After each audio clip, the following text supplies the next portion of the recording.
Welcome back to the video of leeches.org.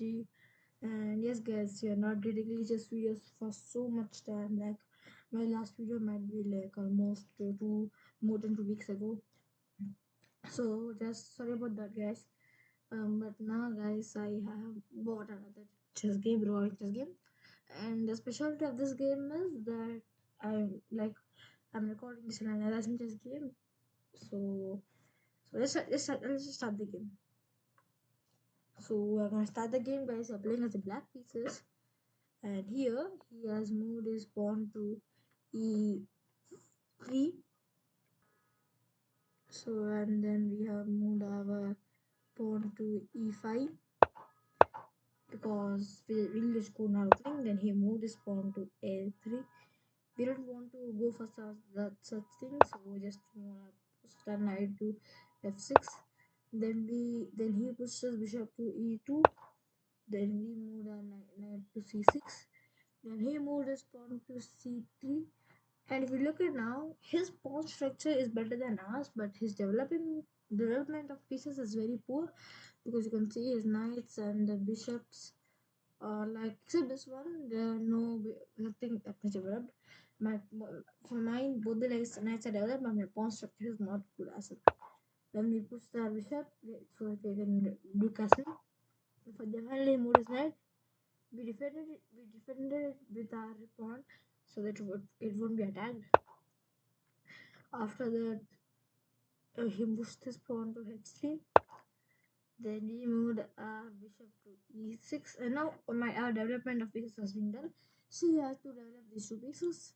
So our next one is castling. But then he has moved his pawn to b4. He was just pushing his pawns. If you look, his pawn structure is amazing. But not going to trap us also. But his development is again not good. So he castled without any risk because we had so many moves. Then he wanted to trap me, and that's why he moved his pawn to a4. So we also wanted to develop our knight, so we moved our pawn to a6 so that even if he attacks us, we can keep our knight till a7. So that's what happened. But this time we didn't keep it there. We attacked him. He didn't attack us with a pawn. The reason is if he attacks us with a pawn, we get his rook, and then again he attacks us. We will attack his knight, and we will be in a C. We will be leading. So that's why it was a good option to take with the knight, and that's what I did. Then we had then we have moved to a7, attacking his bishop. Then he moved his bishop back. We now here this was a blunder because if he should have moved somewhere back here, but because he moved here, we got one piece free because this allows to do double attack on both the knight and the bishop, and our knight is getting the square. So this happened, and when he attacked my pawn, I attacked his bishop for free. So then here now, if you can see here, we have only 2 points here. Okay, but look, guys, what will happen at the end of this game? How many points will I be leading with? Then he moved his queen to c2. Then what's Then we moved our knight back because he was attacking our knight. There to f6. Then he wanted to do a checkmate like this, as you can see here. But we had just pushed it forward because although we are saving this checkmate, as I already said in my previous chess videos, that is not uh, good for keeping his bishops and knights near our king's territory because they can cause harm in the endgame. So, and even if you look at his bishop and pawn, they still are not developed, and this is a very significant progress in the game. So then he moved his knight back, then he advanced queen forward, then he started doing his pawn attack. And if you now examine, our piece attack is stronger than his pawn attack, than his piece attack, but his pawn attack is very much stronger than our pawn attack. So, but here, as we are still in the middle game, pieces count because in the end game, this game won't be carried to the end game. That will be seen forward. So then we move our queen to c6. Then he tried to attack us, but this is a became a blunder because this just allowed us to take a free rook.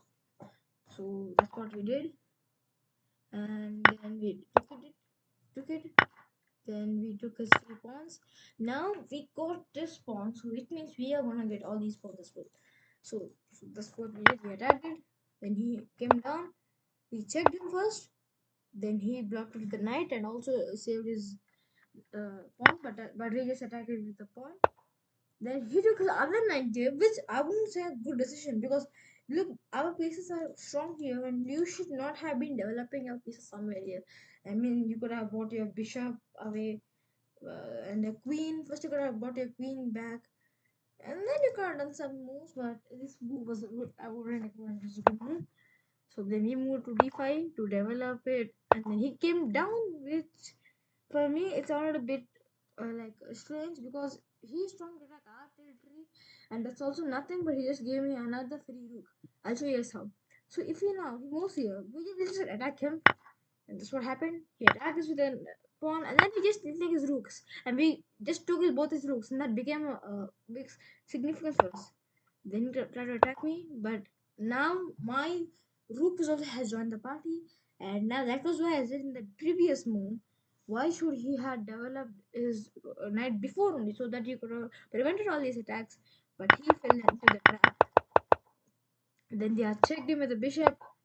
He tried to block the pawn, but I just attacked it because that was free. And here Akra also, then he moved back to e3, but that was a blunder because we pushed it here so that we pawned him, we pinned him, and we took his queen. So now if you look at our points, it's already 24 points.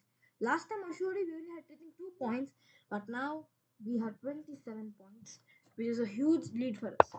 Then he came down, then he pushed the knight down, and he gets understood why was this the problem? Because he has sacrificed the knight and everything. This starting. And I feel like look here that they checked him. So then he moved his king to d4. Then we have checked him. Then he tried to block with the pawn, but he checked him again. And this is checkmate, guys. So if you look at our pawns, guys. He has 25 points, and this has been a very huge win according to me because I play many games. This is my first ever time that I had defeated my opponent with this much huge margin. It's like I almost took every piece except this knight and his bishop, and this is the 3 pawns. 3 pawns. But look at me, I had a queen, rook, uh, a knight, bishop, another rook. Okay, the king doesn't count. Then I also had 5 pawns. So this was a huge like a game which I love to play. So this is the game which I wanted to share with you. So from next time, guys, I will try to bring my just videos. Until then, please do like the video and subscribe to our channel. So see you in the next video, guys. Bye bye.